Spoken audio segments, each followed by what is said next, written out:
కుత్బుల్లాపూర్ నియోజకవర్గం గాజుల రామారం శ్రీ చిత్తారమ్మ తల్లి జాతర రెండవ రోజు సందర్భంగా గావ్యంత పూజలు, మూలమంత్ర జపం, చండీ హోమం, పూర్ణాహుతి, బలి ప్రధానం, ఋత్విక్ సన్మానం పూజలు నిర్వహించారు. భక్తులు పెద్ద సంఖ్యలో అమ్మవారిని దర్శించుకున్నారు. ఆలయ అర్చకులు భక్తులకు ఆశీర్వచనాలు అందజేశారు. ఈ సంవత్సరం 52వ జాతర సందర్భంగా భక్తులకు అన్ని ఏర్పాట్లు ప్రత్యేకంగా చేశామని ఆలయ కమిటీ వారు తెలిపారు. ఆలయ ప్రధాన అర్చకులు మాట్లాడుతూ జాతరలో జరిగే ప్రత్యేక పూజలు మరియు ఏర్పాట్ల గురించి వివరించారు. ఈ కార్యక్రమంలో ఆలయ కమిటీ చైర్మన్ కూన అంతయ్య గౌడ్, ఆలయ కమిటీ ప్రధాన కార్యదర్శి బాలరాజు, ఆలయ కమిటీ ముఖ్య కార్యవర్గ సభ్యులు, ముఖ్య సలహాదారులు, స్థానిక నాయకులతో పాటు అమ్మవారి భక్తులు పెద్ద సంఖ్యలో పాల్గొన్నారు.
దృష్టి పెట్టలేదు.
सर्वमङ्गल्ये शिवे सर्वार्थीदायके శరణ్యే త్రయంబకే దేవి శ్రీనారాయణీ నమోస్తుతే. గాజులరామారంలో విరాజిల్లుతున్నటువంటి అమ్మ చిత్తారమ్మ తల్లి యొక్క జాతర బ్రహ్మోత్సవాలు నిన్నటి నుంచి అనగా 23 నుంచి శుక్రవారం నుంచి ప్రారంభమయ్యాయి. నిన్న ఉదయం అమ్మవారికి 6 గంటలకు పంచామృత అభిషేక కార్యక్రమము, 8 గంటలకు అమ్మవారికి జనవరి పూజ పుణ్యాహవాచనము పంచగవ్య ప్రార్థనతో మొదలుకొని సాయంత్రము ప్రదోషకాలంలో అమ్మవారికి ఆవాహి దేవత యొక్క షోడశ ఉపచార కార్యక్రమంలో నిన్న కార్యక్రమంతా కూడా ముగిసింది. ఈరోజు 24 శనివారము ఉదయం అమ్మవారికి మళ్ళీ అభిషేక కార్యక్రమము, తర్వాత చండీ హోమము, తర్వాత నిజస్వరూపమైనటువంటి అమ్మవారికి అభిషేక కార్యక్రమం, తర్వాత పూర్ణాహుతితో ఈరోజు కార్యక్రమం ముగుస్తూ ఉంది. ఇక ముఖ్యమైనటువంటి రోజు రేపు ఆదివారం 25 తారీఖు నాడు ఉదయము అమ్మవారికి 3 గంటలకు పంచామృతము పంచరసాలతో అభిషేక కార్యక్రమము, 4 గంటలకు అమ్మవారికి విజయదర్శనము, విజయదర్శనం తదనంతరం అమ్మవారికి ఒడిబియ్య సమర్పణ బోనములు, తర్వాత సాయంత్రము 6 గంటలకు గ్రామం నుంచి అమ్మవారి దేవాలయం వరకు కూడా చక్కగా రథోత్సవ కార్యక్రమం ఉంటుంది.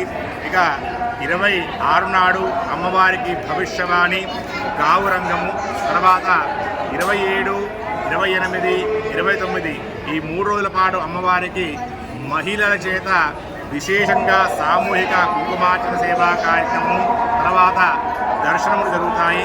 ఇక ఈ 6 రోజుల పాటు అమ్మవారికి సమర్పించినటువంటి ఒడిబియ్యాన్ని అన్నంగా ఉండి 30 తారీఖు నాడు శుక్రవారం అమ్మవారికి అన్న సంతర్పణతో ఈ యొక్క జాతర బ్రహ్మోత్సవాలు ముగుస్తాయి. ఈ జాతర బ్రహ్మోత్సవాలలో చుట్టుపక్కల జిల్లా నుంచే కాకుండా సికింద్రాబాద్, హైదరాబాద్, తర్వాత మహారాష్ట్ర, కర్ణాటక నుంచి కూడా అమ్మవారి జాతరకు విచ్చేస్తారు. భక్తులందరూ కూడా అమ్మవారు ఆడుపడుచుగా భావన చేస్తూ అమ్మవారి ప్రతి ఇంటి నుంచి కూడా ఒడిబియ్యం సమర్పించేటువంటి విశేషమైనటువంటి బ్రహ్మోత్సవాలలో ఈ యొక్క బ్రహ్మోత్సవం అమ్మవారి యొక్క అనుగ్రహం చేత ప్రతి ఒక్క భక్తులందరికీ కూడా చక్కని అనుగ్రహ భాషణాలు పొందవలసిందిగా కోరుచు. స్వస్తి.